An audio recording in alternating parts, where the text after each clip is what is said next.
Yesu ashimwe cyane. Twasomye inkuru ijambo ry'Imana badusomeye ni inkuru yabayeho mu myaka ahagana mu myaka 500 mbere ya Yesu Kristo. Ni inkuru izasomwa ibihe byose mu gihe isi izabikiriho. Ni inkuru idasanzwe ni y'umugabo witwa Nehemiya. Uyu Nehemiya mbanze mbibutse ntiyari umupasiteri, ntabwo yari umunyedini, nta mirimo idasanzwe yakoraga mu rusengero. Icyo akora yarazi Imana ye kandi yarazi n'isezerano ry'Imana. Nehemiya tumugeranije n'ubu ngubu yari umuntu wikorera utwe, abo witwa ba entrepreneur, abantu bikorera babita abantu bikorera ibyabo, nibyo cyangwa barwiyemeza mirimo. Murakoze cyane. Yari rwiyemeza mirimo uzi gukora akazi ko kuzirika vino. Yari umuziritsi wa vino akabikora neza ku buryo byamenyekanye ko hariho umuntu uzi kuzirika vino azamuka mu bijyanye na promotion kugeza ubwo ari wo baye umuziritsi w'inzoka wa vino y'ibwami. Ikindi agera ubwo ahabwa privilege cyangwa saga icyubahiro cyo guhereza umwami iyo vino yazirikaga. Uyu murimo wari w'icyubahiro kuko umwami Artaxerxes, mu gifaransa bamwita Artaxerxes, byari bigoye kubivuga, biranagoye. Artaxerxes rero uyu nguyu wategekaga hafi ibihugu 127 mu isi y'icyo gihe, yategekaga isi yose. Ntabwo yari umwami babita abami b'abami, cyo bita ba empereur, na abami bategeka abandi bami. Yategekaga isi muri icyo gihe. Abato bakurikirana ibiriho, nta mwami dushobora kumugereranya nawe uyu munsi. Ntabwo twamugereranya na Bush nako babarire na Biden cyangwa se Putin cyangwa undi wari we wese. Abo nubwo bakomeye bategeka ibihugu byabo, ntabwo bategeka isi, ntabwo bempoza. Mu by'ukuri nta yego barategeka, bafite ubushobozi mu isi byitwa ukundi, ariko ntabwo bitwa abami b'abami. Uyu rero we Artaxerxes yategekaga isi yose mu icyo gihe. Yari umuntu ukomeye birenze uko ushobora kubitekereza. Umunsi umwe ngo ahura n'umugabo wari uvuye i Buyuda. Kubera iki mvuze gutyo? Muri icyo gihe Abisirayeli bari baraguye, igihugu cyabo kirasenyuka, maze batwarwaho iminyago, bajyanwaho bunyage, cyo bitwa deportation, gucyanwaho iminyago, bajya gukoreshwa imirimo y'agahato, bahindukiye icyo bita ingaruzwa muheto, abantu batakigenga. Na Nehemiya rero nuko yisanze mu gihugu cyitwaga mu bwami bw'Abamedi n'Abaperesi, capitale umurwa mukuru witwaga Ishushani. Naha rero yisanze. Nkuko nababwiye akazi yakoraga, yari umuziritsi wa vino, ahabwa akazi ko gukorera ibwami. Agezeyo nkuko abandi bose nyine bari ingaruzwa muheto, we yari yaragize amahirwe kuko abandi bo babaga mu makambi nakwita y'impunzi, ntago bari babayeho neza. Mu by'ukuri ntacyo yarabuze, nawe bigereranye. Ari inkuru imwe numvise Apotre Amasasu niwe nayumvanye akunda kuyivuga. Burya umuntu ukora ibwami abakomeye icyo yabakora cyose. Ngo hari umudamu umwe muri Kongo yakundaga gukubita abandi badamu, akabakubita ngo yitwaje icyari cyo, yagukubitaga akubwira ngo ngiye uzi icyo ndicyo. Ngo hanyuma rero icyo yarari cyo yari umugore, umugabo wari umuboyi w'umushoferi utwara mu buto. Namwe nimwibaze. Ariko akangaga kubita abandi bagore kubera ko umugabo we atekera umushoferi, kandi uwo mushoferi atwara mu buto. Nawe nimwibaze, ariko akakubita abandi. Nukuvuga umugabo ashobora kuba tarafite naho ahuriye na mu buto, ariko ibwabyo byamuhaga gukomera. None nimwibaze rero, uwo umwami mbere yo kwisogongera ari we ugomba kubanza kwisogongera, yarakomeye, ntacyo yarabuze.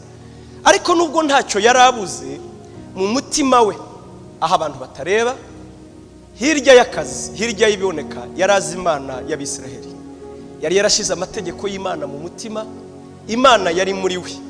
Ngo agahora yibaza ngo iwacu hameze gute. Iwabo yavugaga ni mu gihugu cya Isiraheli, cyane cyane muri capitale, mu murwa mukuru Yerusalemu. Icyo bitaga ishema ry'Imana yacu natwe ubwacu, kuko Yerusalemu habaga urusengero rw'imboneka rimwe. Abo twabanye mu cyumweru cyabanje twararuvuze. Urusengero rwubatswe amafaranga, iyo bayavuga mu myaka yashize bavugaga ko barirwa muri miliyoni 200 z'amadolari. Yari amafaranga menshi cyane. Sinzi mu Rwanda hari inzu tuzi kwihenze, nawe yari ifite agaciro nk'aka convention center. urabona yari inzu y'ikitabashwa, ariko yo ikagira umwihariko kuko yari yubakanye zahabu.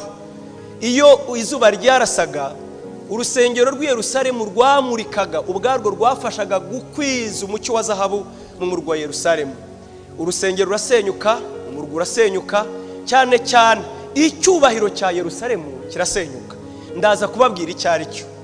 Mu gihe cya Nehemiya na nyuma yaho, imijyi yose yabagaho ku isi yagombaga kuba yubatswe m'imbere, inyuma ikagoteshwa n'icyo bita inkiki cyangwa se clôture, inkuta zikazenguruka umujyi. Hanyuma uwo mujyi ukagira amarembo winjiramo.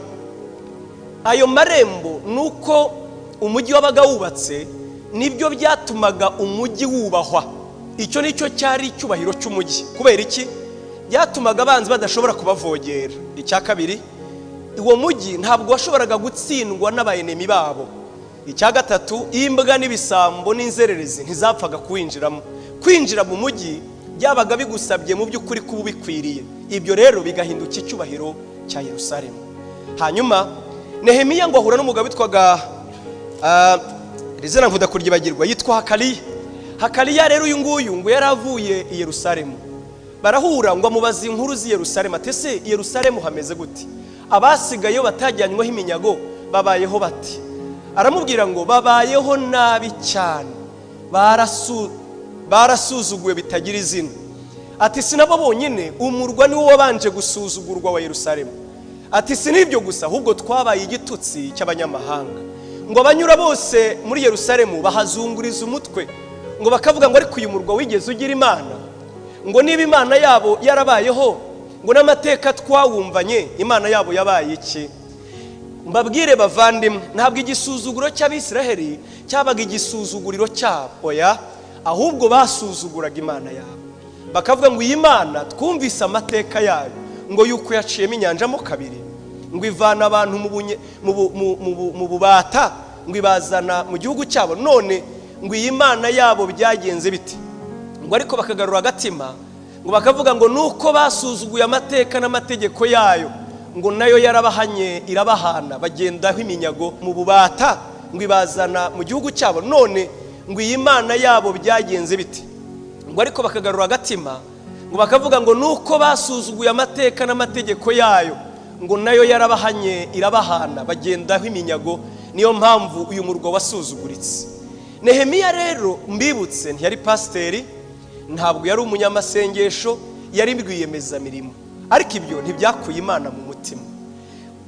Mwibutse neza, ntabwo yari sabdini, ntabwo yari ise, ntabwo nyibutse n'ayandi, ntabwo yari bishop, ntabwo yari yarabisigiwe mu byo bavuga ngo ariko si byo wowe urabihemberwa, oya, ahubwo mu mutima we yari afite ifuhe ry'imana ya Isiraheli ndetse n'umurwa wabo. Nuko rero mbamubwiye amakuru, zunguriza umutwe ku murwa wa Yerusalemu, kugira ngo ubwoko bwe abitirirwa imana ye bavanweho igisuzuguriro, icyubahiro cyongere kuboneka muri Yerusalemu. Imana yacu ishimwe. Uyu mugabo rero ngo atangira gushakisha imana umutima we wose, yiyiriza ubusa, yiyima abitirirwa imana ye bavanweho igisuzuguriro, icyubahiro cyongere kuboneka muri Yerusalemu. Imana yacu ishimwe. Uyu mugabo rero ngo atangira gushakisha imana umutima kigarutse muri Yerusalemu. Hanyuma inzara ye rero ni iyihe? Ngo nuko kuko Abisirayeli umurwa n'ubwo wasenyutse, buri wese imana agiye igira ikimuhagurukiriza. Daniyeli yahagurukirijwe gusohoza amasezerano, kubera ko imyaka 70 yari yarahanuwe na Yeremiya yari yararangiye. Uwitwa ngo nuko kuko Abisirayeli umurwa n'ubwo wasenyutse, buri wese imana agiye igira ikimuhagurukiriza. Daniyeli yahagurukirijwe gusohoza amasezerano, kubera ko imyaka 70 yari yarahanuwe na Yeremiya yari yararangiye.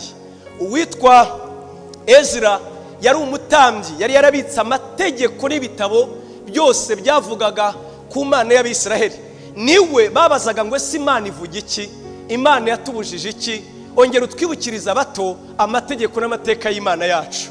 Uwitwaga Zorobabeli niwe wakomokaga mu muryango w'ibwami, niwe wagombaga kujya gutegeka kugira ngo ategeke Abisiraheli. Rero Imana yagiye ihagurutsa abantu mu cyiciro cyabo.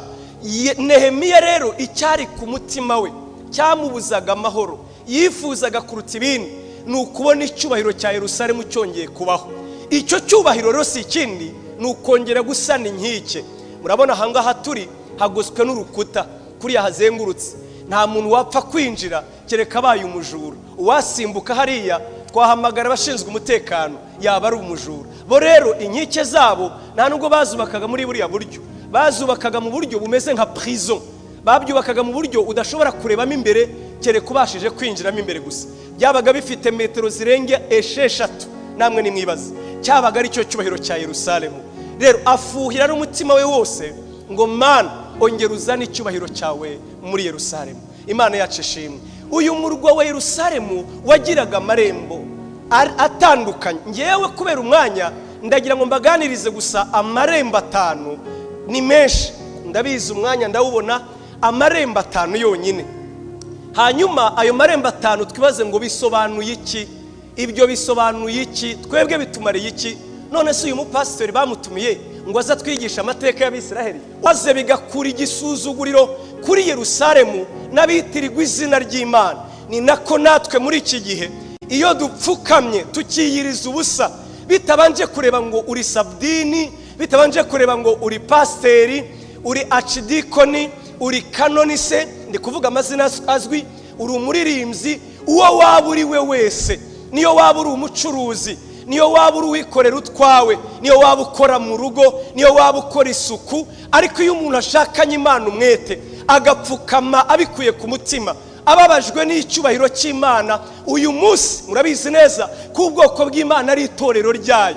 Iyo umuntu asenze abikuye ku mutima agapfukama, Imana yongera gukura igisuzuguriro, igakura umugayo ku itorero ryayo. Maze amare Imana uyu munsi murabizi neza ko ubwoko bw'Imana ari itorero ryayo. Iyo umuntu asenze abikuye ku mutima agapfukama, Imana yongera gukura igisuzuguriro, igakura umugayo ku itorero ryayo, maze amarembo akongera agasanwa. Imana yacu ishimwe cyane. Imana yacu ishimwe cyane. Imana yacu ishimwe cyane. Mu bice 2 aho tutasomye uhereye ku murongo wa 17 yaravuze ngo, ndavuga Nehemiya, aravuga ngo mera ko ndababwira nti nimureba ko tumeze nabi, ku Yerusalemu habaye amatongo n'amarembo yaho akaba yarahiye. Imana yacu ishimwe cyane. Nimuze twubake inkike y'i Yerusalemu tutagumye kuba igitutsi. Imana yacu ishimwe. Ndababwira nti mbasubizamo imbaraga, mbatera umwete, ndababwira ngo nimwisubiremo murebe, nimubona yuko tumeze nabi, ku Yerusalemu habaye amatongo n'amarembo yaho akaba yarahiye, nimuze twubake inkike y'i Yerusalemu tutagumya kuba igitutsi. Haleluya, haleluya, haleluya. Mbese inkike isobanura iki? Iyo tuvuze inkike bisobanura iki? Munyemere dusome muri Yesaya 26 umurongo wa 1 ukagera ku murongo wa 2. Pastor Emery asomere Yesaya ibice 26 umurongo wa 1 ukagera ku murongo wa 2. Izi nkike Yeremiya yubakaga Yerusalemu mu mwuka zari zifite icyo zisobanuye, nicyo tugiye kureba rero. Nyemerera umuhimbere mikrofone, hanyuma dusomere Pastor Emery adusomere uyu murongo Yesaya 26 umurongo wa 1 n'uwa 2. Reka dusome. Umutwe uravuga ngo amahoro y'abiringira Imana. Yego. Uwo munsi iyi ndirimbo izaririmbirwa mu gihugu cya Yuda, ngo dufite umugwa ukomeye. Yego. Imana izashiraho agakiza kabe inkike. Imana izashiraho agakiza kabe inkike. Aha, umva rero icyo bita inkike mu mvugo ya Bibiliya ni agakiza. Agakiza Bibiliya ikita inkike. Komeza. Imana izashiraho agakiza kabe inkike n'ibihome. Nimwugurura amarembo kugira ngo ishanga rikiranuka rigakomeza iby'ukuri yinjire. Imana yacu ishimwe cyane. Uyu murwa wa Yerusalemu mwibuke neza, ariko ntacyo, reka nihute. Umurwa wa Yerusalemu nuko abiseri bose babagaho cyari igishushanyo. Ni nako Paulo yaravuze ngo isezerano rya kera ni ishusho, ni ombre, ni ikimenyetso cy'isezerano rishya. Ngo burya ibyaberaga byose mu Isiraheli n'ubuzima bwabo n'amategeko yabo mu buryo bw'umwuka yarashushanyaga Yesu Kristo. Ni nako yavuze ngo akimara kuzuka ngo abungura ubwenge kugira ngo basobanukirwe n'ibyanditswe, ngo ibyanditswe kuri we mu mategeko ya Mose, ibyanditswe kuri we kuri Zaburi, ibyanditswe kuri we no mu gitabo cy'abahanuzi, burya byose bya bindi biri hano byashushanyaga Yesu. N'uyu murwa wa Yerusalemu rero yari ishusho ya Kristo Yesu. Imana yacu ishimwe.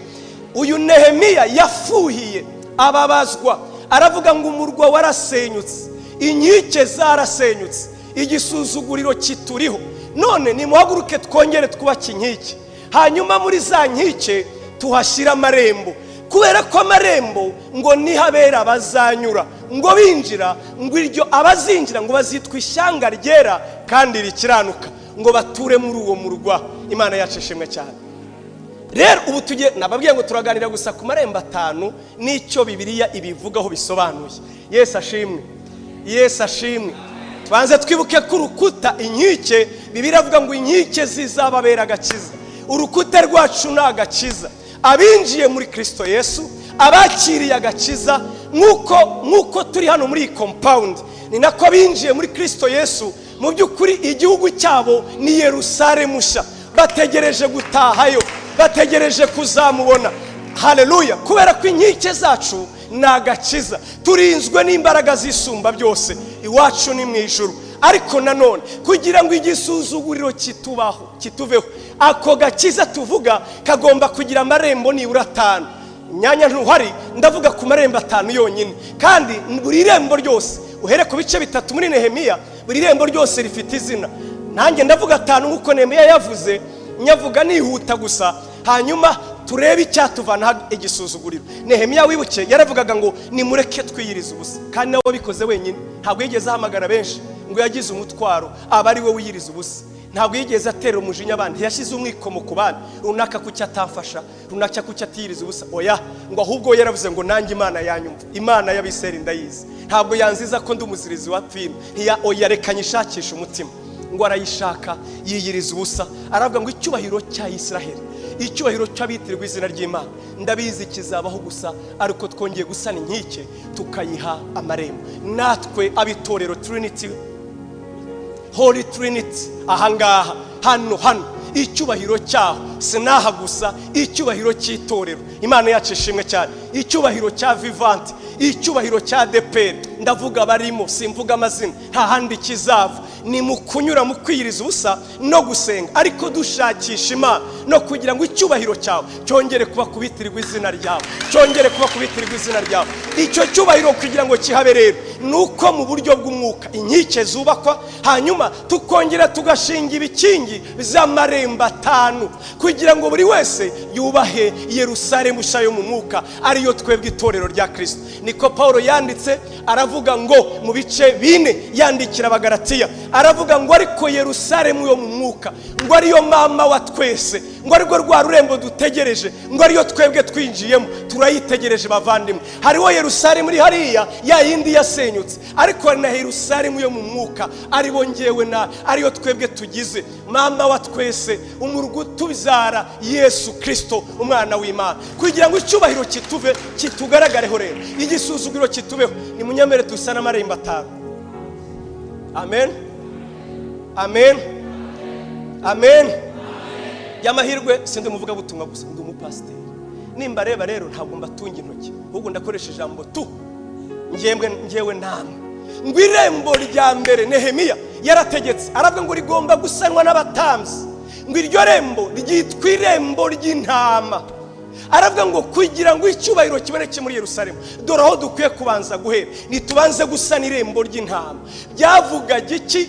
Yesu Kristo yarivugiye mu butumwa bwiza bwa Yohana ibice 10:7, aravuga ngo ni nge rembo ry'intama, umuntu niyinjira muri nge azabona urwuri, azinjira kandi azasohoka, ni nge rembo ry'intama. Bavandimwe, dore ikintu cya mbere dukwiye kongera gusana ni irembo ry'intama. Bivuga iki? Kongera gushyira izina rya Yesu hejuru, kongera kwiringiza abantu ubutumwa bwiza yuko Kristo Yesu ari we gakiza cy'isi wenyine, yuko intamba zose abari mu isi bose iyo bamwizeye nta kabuza ubugingo buhoraho babuhabwa mu izina rye.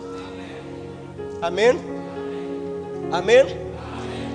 Ngewe namwe bavandimwe, mureke twongere gusana irembo ry'intama. Umwanya mwanya kuko ari ntawo nabyo twabivuga nk'icyumweru. Ubundi umwungeri arangwa n'ibintu 10. Umwungeri usa n'irembo ry'intama yagakoze ibintu 10, ariko nta mwanya. Munyemerere gusa dusa n'irembo ry'intama. No kuvuga iki? Abariwe twongera kuvuga, abariwe twongera kuvuga, abariwe twongera kurangira abantu, abariwe twongera kurangira intama zacu. Tubabwire ngo uwinjiye muri we abona uburuhukiro, abona uruguri, abona amahoro, aruhuka imirimo ye. Iyo mirimo tuvuga si yindi, ni imirimo ya kamere, ni imirimo itegetswe n'amategeko, ni imirimo yo gukiranuka kuvuye muri kamere. Twongere dusa n'irembo ry'intama. Imana yacu ishimwe cyane. Abantu batwumve Yesu gusa, abantu batwumva Yesu gusa, ubundi niwe banze ryo kwizera, ni nawe usohoza wenyine, na wundi twavuga uretse. Amen, amen, amen. Oh, haleluya. Ubundi Yesu yavuze ko ari ndi muri Bibiliya, cyo bita 7 aya mabwiriza Christ. Iya mbere yaravuze ngo cyangwa ninjye mutsima w'ubugingo, undi ntabwo azapfa iteka ryose, ntazongera kugira inzara. Ndi ya kabiri yaravuze ngo mucyo w'isi, naho umuntu yaba ari mu mwijima, umuntu nanyizera ntazongera kugenda mu mwijima. Ndi ya gatatu yaravuze ngo ninjye rembo ry'intama, umuntu niyinjira muri njye azaba abonye uruguri, azaba abonye intaho azaba abonye ahataha, azaba abonye iwabo, azaba yinjiye muri Yerusalemu nshya. Intama zagombaga kunyura mu irembo kugira ngo zitahe iwabo, kugira ngo abise kuko niryo binjiramo nabo, kugira ngo bagere muri Yerusalemu. Yesu Kristo niwe rembo ry'iki y'intama. Irya kabiri rero navuze ko na hafa none dore irya kabiri rero Imana yacu ishimwe, Imana yacu ishimwe. Irembo rya kabiri basanye navuze ngo nabahitira 5 gusa, ngo ni irembo ry'amazi. Haleluya, haleluya. Ngo basanye irembo ry'iki? Aya mazi yari yavuze Yesu ubwe mu butumwa bwiza bwa Yohana ibice 7, aravuga ngo unyizera imigezi y'amazi y'ubugingo ngo izatemba iva mu nda ye. Ngo ariko ibyo yabivuze yerekeje ku mwuka wera. Bamwizera bari bagiye guhabwa. Nshuti za ubu ndavugira ahantu nakagombye kuvugira. Umwuka wera akagombye kuvugira. Umwuka wera yamanukiye mu itorero rya Anglikani, murabizi neza. Duhinduka tukutendereze, murabibuka? Duhinduka tukutendereze. Yesu ashimwe cyane. Tukutendereze ye kuba idini, ahubwo yongere kuba umuzima. Twongere kandi dusa n'irembo ry'intama. Imana yacu ishimwe cyane, Imana yacu ishimwe cyane, Imana yacu ishimwe cyane. Twongere gusa n'irembo ry'amazi, irembo ry'amazi. Nta mwanya ubundi twagahereye ku ijambo irembo. Irembo bivuga iki? Irembo bivuze power. Irembo bivuze iki? Bivuze kwigarurira. Irembo bivuze iki? Bivuze uburenganzira. Irembo, Imana yacu ishimwe. Irembo ry'amazi. Nta mwanya ubundi twagahereye ku ijambo irembo. Irembo bivuga iki? Irembo bivuze power. Irembo bivuze iki? Bivuze kwigarurira. Irembo bivuze iki? Bivuze uburenganzira. Irembo, Imana yacu ishimwe cyane. Irembo bivuze aho bafatira ibyemezo. Irembo bivuze aho ibintu bihindukira. Irembo, Imana yacu ishimwe cyane. Nitwongera gusa n'irembo ry'amazi, irembo ry'amazi rikongera rikadudubiza hano muri Holy Trinity, rikongera abagore n'abakobwa bazahanura. Bavandimwe, twongera gusa n'irembo ry'umwuka, twongera gusa n'irembo ry'umwuka, twongera gusa n'irembo ry'iki? Haleluya. Mbonye umugabo tutabanye mu cyumweru cyose, kuko nababwiye ko batankamera rwose uretse uyu wenyine. Imana ibaha umugisha, Imana ibaha umugisha, Yesu abaha umugisha. Twongere dusama irembo ry'iki? Mbibutse ibyo ntibihinduka. Ibyo ndi kuvuga ni ibigarura icyubahiro kuri Yerusalemu. Tudakomeza kuba igitutsi. Isi ntizigera yubaha Imana kereka aya marembo twongeye kuyasana. Turajyana bavandimwe, isi ntizigera yubaha Yesu. Isi, urabona Satani ni umugome, Satani ni umugome, ni umuntu mubi, arabeshya yo katsindwa, arabeshya akavuga ngo kugira ngo uri kuri Holy Trinity natwe tugomba gushyiraho worship team ishushye itagira umwuka nta kimaze. Turajyana nshuti, urabona Satani ni umugome, ni umuntu mubi, arabeshya. Si bibi, ni byiza, ariko ibyo ntabwo bikuraho igisuzuguriro itorero rya Kristo Yesu. Tugomba gukora ibi nibi, ibyo tubikore rwose, ariko twibuka ko icyubahiro cya Yerusalemu iyo tubarizwamo ni irembo ry'amazi adudubiza, aho Yesu yavuze ngo yishimira mu mwuka yishimira mu mwuka, yishimira mu mwuka. Aravuga ngo ndagushimira data ngo yuko abakwizera imigezi y'amazi y'ubugingo izadudubiza ituruka mu nda yabo. Azaba amazi y'ubuzima, azaba amadubiza. Aho Yesu yavuze ngo yishimira mu mwuka, yishimira mu mwuka, yishimira mu mwuka. Aravuga ngo ndagushimira data ngo yuko abakwizera imigezi y'amazi y'ubugingo izadudubiza ituruka mu nda yabo. Azaba amazi y'ubuzima, azaba amazi y'ubugingo, azaba amazi amara inyota. Ndagira nkubwire nidufukura iriba ry'amazi hano, iryo rembo rikongera rikabaho. Ndakubwiza ukuri, Kigali iranyotewe, izaza kunywa nta kabuza. Kigali izaza kunywa amazi amara inyota. Amen, amen. Ariko muribuka uwabiremaga ntabwo twasomye uyu Nehemiya ngo yagezeho ubundi nongere mbibutse kirazira. Hari ikintu cyitwa kirazira. Nimvuga kirazira, si kirazira gusa by'umuco bya bindi by'abanyarwanda, ni kirazira kuko ni sacrilege. Kubikorera imbere y'umwami kwari ukuguca igihanga. Cyaraziraga, ntawe ujya guseriva umwami atishimye, ntawe ujya guseriva umwami atishimye. Kirazira, ugomba guhorana iseko. Va ku mwami, va ku mwami. Iyo ugiye Kigali hetse, hanyuma abandi baseriva akazabwira ngo tuguhe iki, uravuga ati ariko nihe mwenyine mucuruza hano, urahaguruka ukagenda. Ese byo customer care. Nkaswe nanjye bayikorera. Ibaze noneho ibwami ugomba ikintu cya mbere kiranga abaseriva ni iseko nziza, nugucya mu maso. Ngo ariko Nehemiya byaranze, ngo yumva ntiyaca mu maso, ngo atinyuka kujya ibwami mu maso he hijimye. Umwami aramureba ati niko urasuti, imyaka tumaranye uranseriva ukanjije agahanga.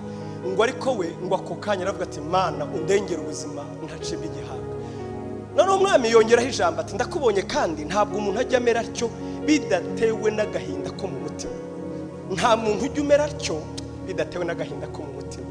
Ngo nuko arambwira ati none se bitewe n'iki? Undi aramubwira ngo nyagasani nabura nte, akomye yombi nabura kugeraho. Aho niho nashakaga mu bice bibiri. Ngo ntiyigeze asaba umwami. Usoma umurongo wa 4 ngo umwami amubwiye ngo urashaka iki?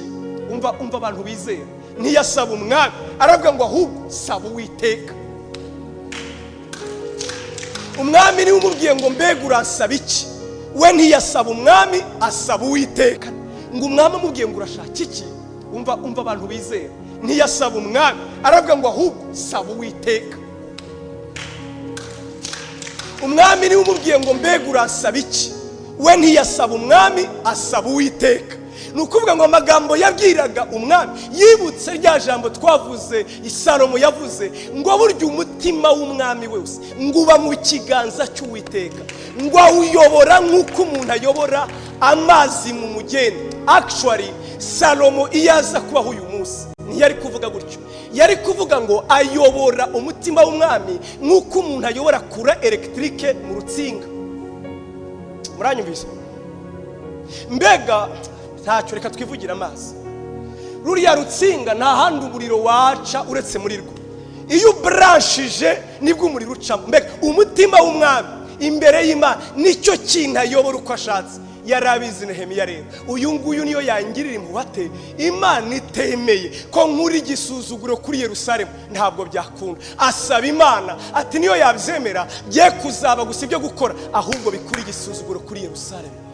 Bavani dusa n'irembo ry'iki ry'amazi. Amen, amen. Nabonye ikintu kirwanya gusa idini. Kandi iyo tuvuze idini nimugire ngo nimwe tuvuga idini riba. Uzi ko idini ribaho rikaba no muri worship team. Hari igihe twibwira ko kugira korali ariko kugira idini. No, na worship team idini ni umwuka burya.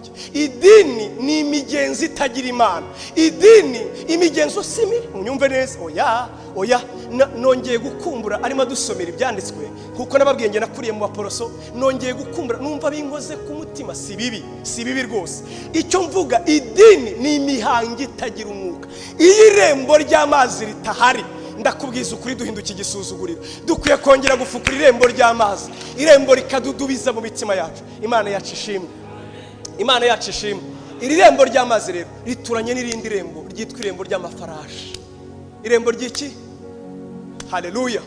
Ubundi amafarashi mu mvugo y'u begeranya na char de combat. Ni bya bitwaro cyo bita tank. actually ibihugu byose byo mu isi nicyo byirata. Umva rero icyo bisobanura, umva icyo bisobanura. Amafarashi asobanuye imbaraga no kunesha. Zaburi ya 45 iravuga ngo wantwariwe haguruka ugendere ku ifarashi yawe ngo uhore unesha. Aya mafarashi Dawidi yaravuze muri Zaburi ya 20 ngo bamwe biringira amagare abandi biringira amafarashi. Nukuvuga ngo ubifite niwe muntu wenyine witegura kunesha. Ariko iyo umuntu yafukuye irembo ry'amafarashi nukuvuga iki? Ni irembo ry'imbaraga. Imbaraga zikomoka ku Mwuka Wera, imbaraga zituma tunesha. Tunesha iki? Tunesha kamere, tunesha inzangano, tunesha amatiku, tunesha irari, tunesha kwifuza. Nta kindi cyatuma bibaho nuko twongera kwibuka ngo mu Mana yacu harimo imbaraga zituneshereje isi, umubiri ndetse na Satani. Imana yacu ishimwe. Haba numvise basigaye bitwa ibifaru. Mwarababonye ngo ni ibifaru. Simbi bakuraho nibyo biyise nta kundi, ariko dukerekareka twe duhinduka ibifaru mu mwuka, aho koko duhinduka amafarashi y'Uwiteka. Bavandimwe mvuze ifarashi ndavuga aho Uwiteka arwanira, aho Uwiteka aneshereza ni muri wowe imbere. Amen. Muri wowe imbere uhinduka ifarashi y'Uwiteka. Mu gihe cyose avuga ngo iyo nicaye muri senga, iyo ndi muri senga nta kabuza kunesha kuraboneka. Iyo ndi muri pastor, bavandimwe mvuze ifarashi ndavuga aho Uwiteka arwanira, aho Uwiteka aneshereza. Umva rero ndavuga ni marembo abiri hanyuma dusoze. Iminota yacu irarangiye. Buri rembo ryose ryahinduka seminari, ariko reka mvuge buhoro buhoro hanyuma dusoze. Umva rero ngo irindi rembo yasanye ngo ni irembo ry'imyanda. Irembo ry'iki? Umva rero ndavuga ni marembo abiri hanyuma dusoze. Iminota yacu irarangiye. Buri rembo ryose ryahinduka seminari, ariko reka mvuge buhoro buhoro hanyuma dusoze. Haleluya. Irembo ryo kugira gute? Holiness, sanctification, kwezwa. Kugira gute bavana? Niyo ntego yanjye uyu mwaka. Mfite inzara, mfite inyota yo kwifuza kwezwa. Holiness, sanctification, kwezwa. Kugira gute bavana? Niyo ntego yanjye uyu mwaka. Mfite inzara, mfite inyota yo kwifuza kwezwa. Kwezwa. Iyo mvuze ntyo abumva nabi baravuga ati ntabwo arasobanukirwa ubuntu bw'Imana, twebwe twarejejwe. Yego, ibyo byanditse mu Baheburayo ibice 10:14 ngo yatwejesheje amaraso y'igitambo ngo bibe bihagije rwose. Turajyana nshuti zanjye, yabyanditse mu Baheburayo 10:14 yaratwejeje, atwegesha igitambo ngo bibe bihagije. Uko kwezwa nanjye narakwejejwe mu mwuka wanjye ubwo nizeraga. Ariko nanone mu Baheburayo 12:14 aravuga ngo mugire umwete wo kubana n'abantu bose amahoro n'uwo kwezwa, kuko utejejwe atazabona umwami Imana. Iyo tuvuze kwezwa ni iki? Ni imibereho itunganye.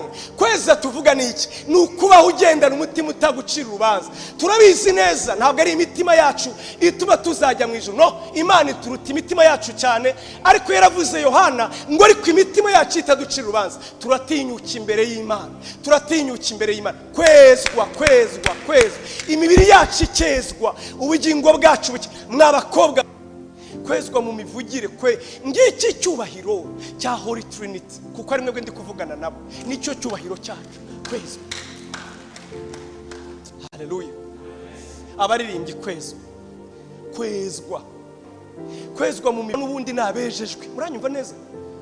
Paulo yaravuze, Paulo yandikira Abatesalonike ibice 4 umurongo wa 3 n'uwa 7, ariko reka mvuga wa 7. Aravuga ngo rega mwibuke ko yabahamagariye kwezwa, ntiyabahamagariye kwana. Ubundi nabejejwe. Muranyumva neza? Paulo yaravuze, Paulo yandikira Abatesalonike ibice 4 umurongo wa 3 n'uwa 7, ariko reka mvuga wa 7. Aravuga ngo rega mwibuke ko yabahamagariye kwezwa, ntiyabahamagariye kwana. Burya twahamagaye imihamagaro myinshi, nibyo yaraduhamagaye imbere byose ngo atugira abana be. Amaze kutugira abana be aduhamagara umuhamagaro wa kabiri witwa kwezwa. Mbere yo kumukorera, kwezwa ni umuhamagaro. Amen. Amen. Amen. Bavandimwe, nwibaza ariko ngewe Imana yampamagariye iki? Icya mbere ni ukugira ngo aguhe ubugingo buhoraho. Icya kabiri yaguhamagariye kwezwa. Imenya ngo papa yataha agatinda asigaye ataha saa 12. Kwezwa. Amen. kwezwa tukezwa tugapfa kuri ndigabo ngewe ndi kwezwa bavandimwe. Iri rembo rigarurira icyubahiro, kwezwa. Amen. Kwezwa tukezwa tugapfa kuri ndigabo ngewe ndi kwezwa bavandimwe. Iri rembo rigarurira icyubahiro abana b'Imana, umurwa we abaturanirijwe ubwami bw'Imana. Haleluya. Kanivugira irembo rya nyuma dusoze. Irembo rya nyuma navuze ngo basanye irembo rijya mu gikombe cya mwene Hinomu. Nyumva neza, igikombe cya mwene Hinomu. Actually abakristo benshi nanjye ndimo twakuze tuzi ko Gehinomu bisobanuye umuriro, nibyo? Sibyo? Gehinomu ntago nibyo koko bisobanuye umuriro, ariko byavuye he? Ubwo bubakaga Yerusalemu rero hari irembo bakoraga nyiraryo, iryo rembo iyo ryasohokaga ryajyaga ku mudugudu cyangwa mu isambu ry'umugabo witwaga Hinomu. Uyu Hinomu rero aho ngaho hari mu isambu ye niho batwikiraga imyanda n'ibizira byose byabaga muri Yerusalemu. Iyo basohoraga imyanda muri Yerusalemu bagasohora ibintu byose bizira, yewe niyo bagwaga bagakora ibizira bajyaga kubikorera mu gikombe cya mwene Hinomu. Aho rero niho bitaga Igehinomu. Gehinomu twe kubifata mu mwuka mbere ya byose, oya, banza umenye ko hari ahantu ku buryo na Yesu ugavuka aha hitwa Gehinomu ntabwo umuriro waho wajya guzima, wahoraga waka, kugira ngo ibizira byose byo muri Yerusalemu bajye kubitwikira mu gikombe cya mwene Hinomu. Hinomu rero uyu ni umuntu, aha ngaha haje guhinduka Gehinomu. Mu yandi magambo munyemerere sintukanye nibigire uwo bikomeretse. Ni nkuko mu Rwanda umuntu akwisinera hamwe wavuga ati ngewe uranyita umwicanyi. Mbega iryo zina kubera ryakoreshejwe nabi ryafatanijwe n'igikorwa cyitwa ubwicanyi. Yego, ni nako no kuvuga Gehinomu mu kabande kamwe na Hinomu ni nko kuvuga ngo batwikira ibizira. Twibutsa abantu ko Yesu Kristo niwe rembo ry'intama. Yesu Kristo aduha umwuka wera. Yesu Kristo atugira abatsinzi. Yesu Kristo aratweza. Ariko batazemeye nta kabuza bazagana Gehinomu. Muranyumvise? Kasoza. Yesu ashimwe cyane. Yesu ashimwe cyane. Subiremo, Yesu ashimwe cyane. Kuvuga ubutumwa bwiza suku unyumve neza. Uwo tubwira ubutumwa bwiza, ubutumwa bwiza bugirira umumaro, nuwo Gehinomu yabanje gutogota mu mutima we. Muza gatabo k'umugenzi icyatumye mu Kristo agana yiruka nkashaka inzira ngo nuko yasomye igitabo cya Mose, ngo maze icyo gitabo kimucira urubanza, ngo uko gisomye ngo kigahindura umutima we umutwaro uremereye atabasha kwikorera. Uko yasomaga igitabo cy'amategeko ngo cyamwibutsaga ko akwiriye gupfa kuko ari umunyabyaha, ngo kuremererwa n'uwo mutwaro wo kwimenyaho ibibi ngo byatumye ahaguruka ashakisha icyamukiza. Amen. Amen. Mu bintu bya mbere nanga senga nanga. Niyo tubwiriza umuntu ubutumwa twahamagara bihannye, umuntu ukagira ngo agiye nko kujya he. Urana ari umuntu ubwira ngo nimuze mwihane ukagira ngo ati kora nyine yasaba ati tugende mani tugende kwihana. Kugena kubwira ntirorere ricarire umunsi byakugeze muzabyumva. Sindabona umuntu uvuka seka, ntawe ndabona. Sindabona umuntu uzaraseka. Mwari mwamubona mwebwe? Ninde uzaraseka? N'umwana nubwo atabazi bimubaho abyuka imitsi yareze, katarira bakagakubita, ntawe uvuka seka. Ranyumva neza? Uzi kubona umuntu ngo agiye kwihana, yewe agiye kwihana, ibaze nawe. Erega baza kabyumvikana ati yahamagaye tugende irorerere ntibiraza. Kugira ngo bikunde nitwongere dusibure igikombe cya mwene Hinomu, tubwire abantu ngo nimwanga ubu buzima bw'iteka muzasha. Mariko yaravuze ibice 9, ni Yesu yaravuze ngo muri Gehinomu ngo urunyo rwaho ntirujya rupfa, ngo kandi umuriro waho nuzima. Nyumva neza nshuti yanjye, muri Gehinomu ntabwo inyo yaho igipfa, ihora irya abayibamo, kandi n'umuriro waho ntujya uzima. Ubwo butumwa si ubutumwa bubi, ni ubutumwa bwiza. Iyo mpamagara bihana ngewe ndababwira ngo uyu munsi mbafitiye inkuru nziza iruta izindi, kandi nutayemera ngo ufitiye inkuru mbi iruta izindi. Umunsi umwe abera nibazuka nzahagarara imbere yawe kubwira nti naraje kuri Holy Trinity wanze kunyumva jya Gehinomu.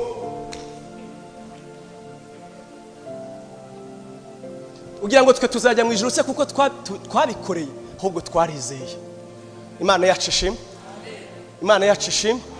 Ijuru ryitwa iry'abanyabyaha bababariwe. Yavuze neza Rikiwareni aravuga ngo ubundi ngo abantu bibeshye ku itorero, abantu bibeshye kuri kanisa.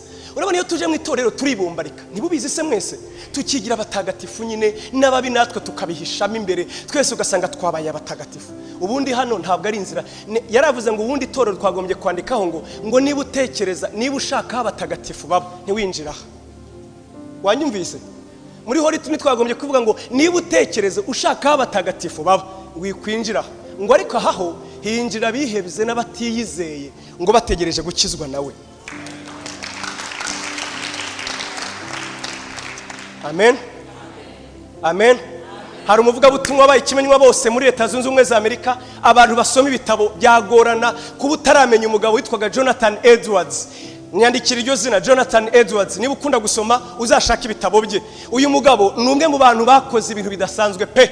Ivuga butumwa rye nasomye igitabo cye ngo ryitwaga Visit, ngo yakoraga akazi ko kuvizita, gufata abantu ngo kabajyana Gehinomu. Uranyumva? Ngo yarabafataga mu mwuka mu kibwiriza ngo kabageza kwa Satani, ngo kuburyo abantu babaga bicaye Gehinomu yabahamagara kwihana ngo bigasa naho abavanye muri Gehinomu. Wazaga nk'uvuye bati mvuyeyo ndahabonye ntabwo nasubirayo. Bavandimwe namwe nimwibaze igihano Imana yateguye ubwayo. Nimwibaze iki Imana ubwo yayo yita igihano. Aho ntabwo hakwiye umuntu nkawe. Niyo mpamvu guhamagarana imbabazi nkubwira ngo wizere Yesu akubera umwami n'umukiza. Amen. Gehinomu niyo dukwiye gusorezaho kubera ko twavuze kumwizera wese amubera irembo ry'intama, yinjira muri wakamubera akamubonera urwuri, akamuha Yerusalemu, akinjira mu bwami bwe. Icya kabiri amuha ku mazi amara inyota, amwuzuza umwuka wera akamugaburira ku mpano ze, impano z'umwuka. Icya gatatu amuhindura umuneshi, amuhindura umutsinzi, amugira ifarashi arwanisha, amuhindura imyambaro ashisha. Icya gatatu, icya kane nanone aramweza akamutunganya, akamukuraho imyanda yose. Icya gatanu ahora yibuka ko nta kabuza Gehinomu iriho.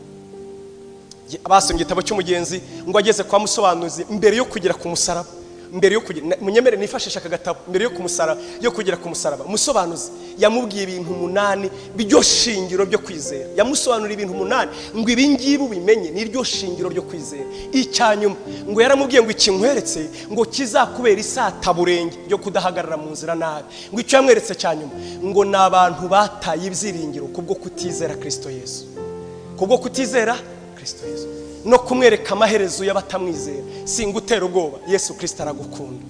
Yesu Kristo aragukunda. Yakuntumyeho ngo ntuzarimbuke ngo ugane kuzimu. Ashaka kukubera umwungeri mwiza, akeneye kukuragira ngo azakugeze imbere ya data. Yarivugiye muri yo Matayo, aha twavuze mu butumwa bwiza bwa Yohana ibice 10:28, aravuga ngo intama data yampaye ngo nta muntu n'umwe uzazivuvunura mu kuboko kwanye, ngo kubera ko data wampaye asumba byose, ngo yarazimpaye kugira ngo nzihe ubugingo. Twebwe turabizi turi mu kuboko kwe ntaho tuzaba. Bavandimwe nkunda kubivuga nemye, nta soni mfite, ngewe senga ndabizi neza nzajya mu ijuru. Mu bintu nanga mbivuze mbisubiyemo, nshuti yanjye ntukansabira umugisha ngo Imana izaguha ijuru. Oya, afazari jya ufatamo 100 umpereza ati genda unywe fana. Afazari ijuru uransabira icyo mfite ngewe, maze nanjye naje ngo urihabwe. Niba utararibona ijuru ndarizi neza, ntegereje Mesiya akanda azaza. Ijuru nzarijyamo, ntabwo bafite ngo nk'ubu Yesu yaje yo kabyara ko nzamusanganira mu kirere, ko nahindurwa nkajya kumureba. Naramwizeye, ntabwo ndabizi nzajyayo. Ahubwo uyu munsi mutegereje bakubwira ngo nirembo ry'amazi komeza uridudubize, nirembo ryo kwezwa komeza uridudubize, nirembo ry'imbaraga ridudubize, irembo ryo gukura imyanda muri njye ridudubize, kandi unyibutse ko batamwizera batagenda batyo Gehinomu irabategereje. Imana ibaha umugisha, Imana ibaha umugisha, Imana ibaha umugisha.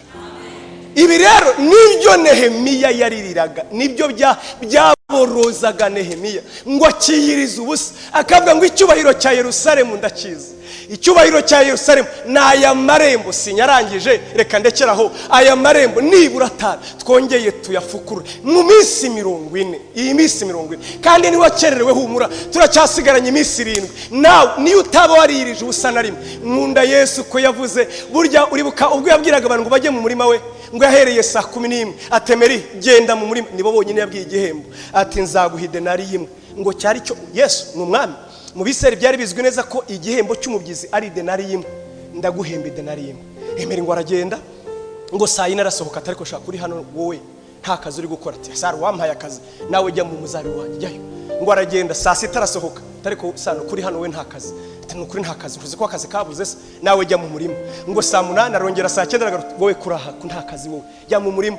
Dati rwose niyo yampereza 1/5, ubundi se amasaha ngahe hari ribi nawe wajya mu murima. Ngo saa 11 nta n'isoni arasohoka, ahamagara senga, Imana yacishije. Saa 11 nanone arasohoka, ahamagara nde abatabikwiye nkanjye, ahamagara abantu bizi intege nke nkatwe, ahamagara badakwiriye ubuntu nkatwe, aravuga ngo namwe mujye mu murima. Ngo bagezeyo nabo barahinga, ngo bahinguye rero bahinguye, ngo azana ibihembo, abwira umugisonga cye tuhembe kandi uhereye kubaje he basenga we, uhere kuri batwebwe. Ngo bagiye kumuha, sinari impari, ibi ntabwo byanditse muri Bibiliya, unyumve neza, ntibyanditse muri Bibiliya, utagira ngo mpindura Bibiliya. Oya, ngewe iyo Bibiliya nyisoma ndayibyimba nyine, ndayisoma nyine nkayumva neza, nkagerageza kwibaza uko byari bimeze. Ntabwo soma nirukanka, no, njya nibaza ko yaza kuba njye, nkabona baranzaniye ngo barapfunyitse bashyiramo, baramuzanira ati senga kera. Wibuke saa 11 abandi bahembwe denariyo imwe, actually nawe shyira mu gaciro, yakagombye kuba ari ifaranga rimwe. Agiye kureba avuga ati boss banza mwibeshye boss, reba neza boss, ati ni denariyo kandi ngiye sinjya niba narakirwe. Reba boss, aya mafaranga se ntagara yanjye, kuko ayaherezwa abahinze umunsi wose.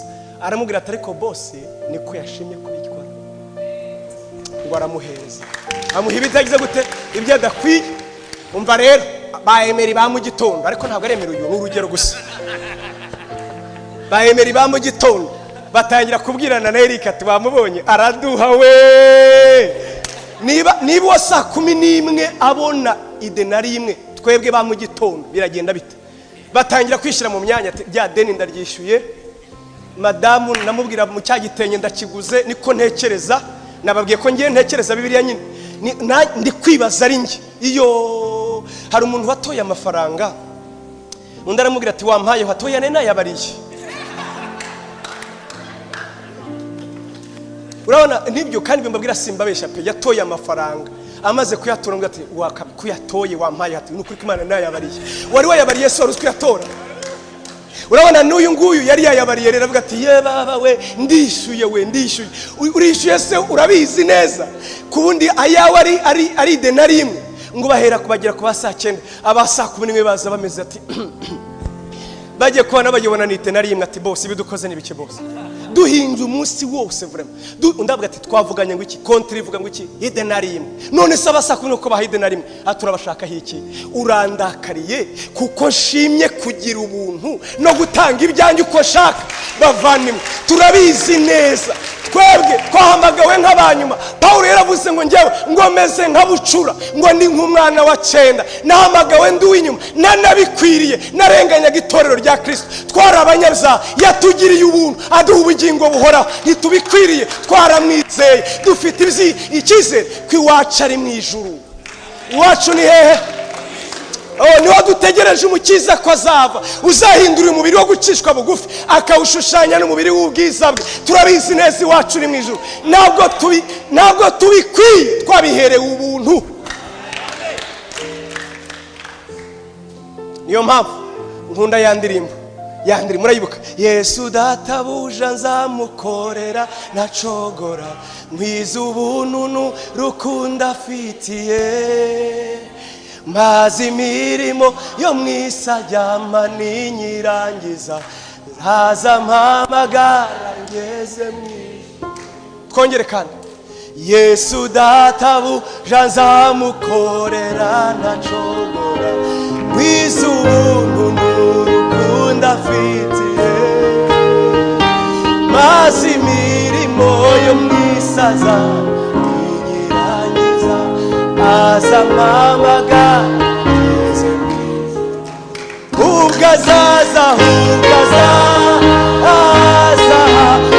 azahamagara amazina yawe bose mu gitabo cy'ubugingo ziko nzumva izina ryanjye ryitwa.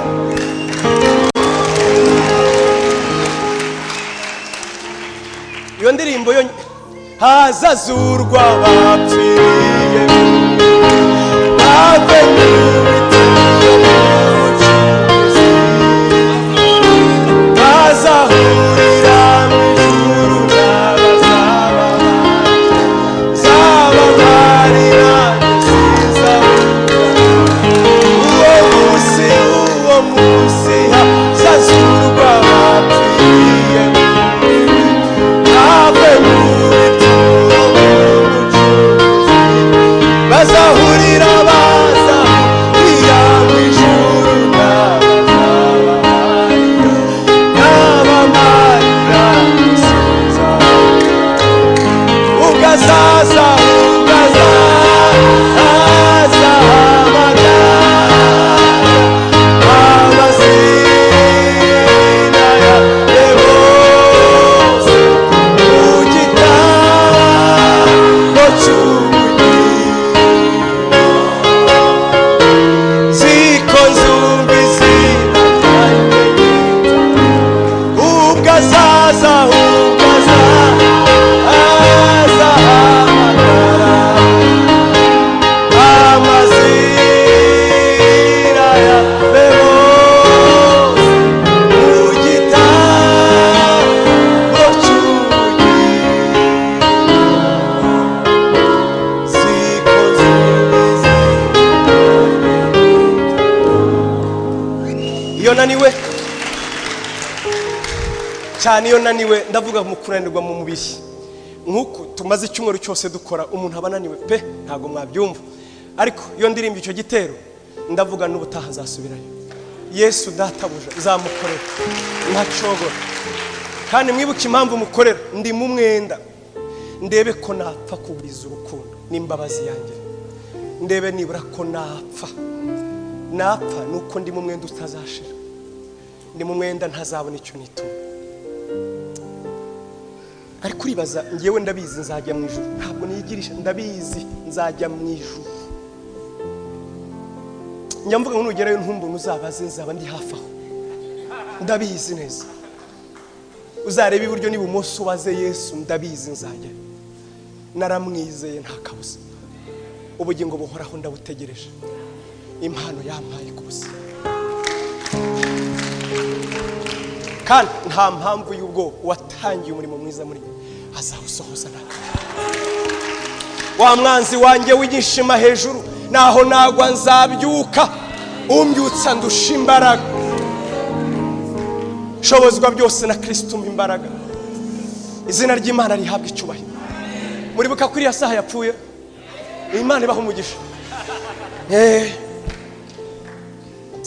Reka ngusabe rero, ubu nibura uhumiriza amaso yawe kubaza iki kibazo. Wizeye Yesu Kristo ko ari umwami n'umukiza? Koko winjiye mu irembo ry'intama? Iyo mbivuze simba mbaza idini ryawe, sinkubaza imyaka umaze, tega amatwi umutima wawe. Mbega Yesu waramwizeye? Twe dufite ibyiringiro ko tuzajyayo, ntabwo ari uko dukora neza, ahubwo twabazweho gukiranuka kwe, yabiduhereye ubu. Niba utarizera Yesu nshuti yanjye, ngusaba urambura ikiganza tugusengera. This is your time, uyu ni umwanya wawe. Rambura ikiganza tugusengera. Niba utaraha Yesu ubuzima, niba ubizi neza ko utaramwizera, ndakwinginze rambura ikiganza tugusengera. Aka ni akanya kawe ko guha Yesu ubuzima. rambura ikiganza cyawe tugusenge. Niwo muri murutinde yose, nicyo gikorwa gihindura gahunda y'ijuru. Bakavuga ngo nimureke twongere duhindure, turamye data ko habonetse undi uzataha Yerusalemu nshya. Niba uhari urambura ikiganza tugusenge, kandi niba udahari Yesu agumugisha, Yesu agumugisha muvandimwe, Yesu agumugisha, Yesu agumugisha. Nawe niba uhari Imana ibahumugisha, Imana ibahumugisha, Imana ibahumugisha. Reka mbasabe muhaguruke ibiteye isura, kandi dukomeze duhumirize ku maso yacu. Haguruka ntacyo bitwaye, haguruka nukuri, haguruka umwiyerekeye Yesu, umubwire ngo ndashaka kukwizera. Imana iguhumugisha, ndashaka kukwizera, ndashaka kukwizera. Nanjye umpa ibyiringiro by'umuzuko, koko ngende ntafite ubwoba ko nzazuka. Imana ibahumugisha, Imana ibahumugisha, Imana ibahumugisha. Turagutegereje nawe, ahari urasigaye nturizera Yesu, nturamwemera ngo akubere umwami, nturamwemera ngo akubere umukiza. Ndagusabye nawe uhaguruke. Niba utarizera, niba uvuga ngo si koko ndasenga amaze iminsi ariko sindaha Yesu ubuzima, nawe uhaguruke. Imana iguhumugisha.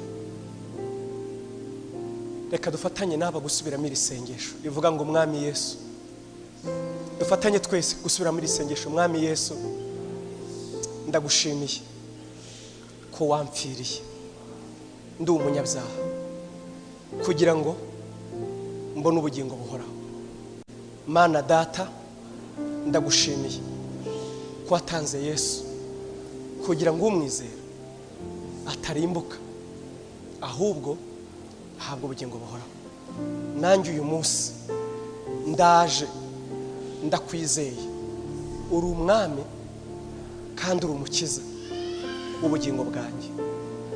Nakiriye ubugingo buhoraho kubwo kukwizera. Ubwo uzahamagara amazina y'abawe, izina ryanjye naryo uzarihamagara. Ndagushimiye Yesu yuko umpaye ubugingo buhoraho, yuko ndi umwana wawe. Mwami Yesu, usukeho umwuka wawe kugira ngo anyobore mu nzira yo kwera no gusa nawe, kugira ngo ubwo uzaza nzagusanganire ntafite isoni. Mu izina rya Yesu, amen.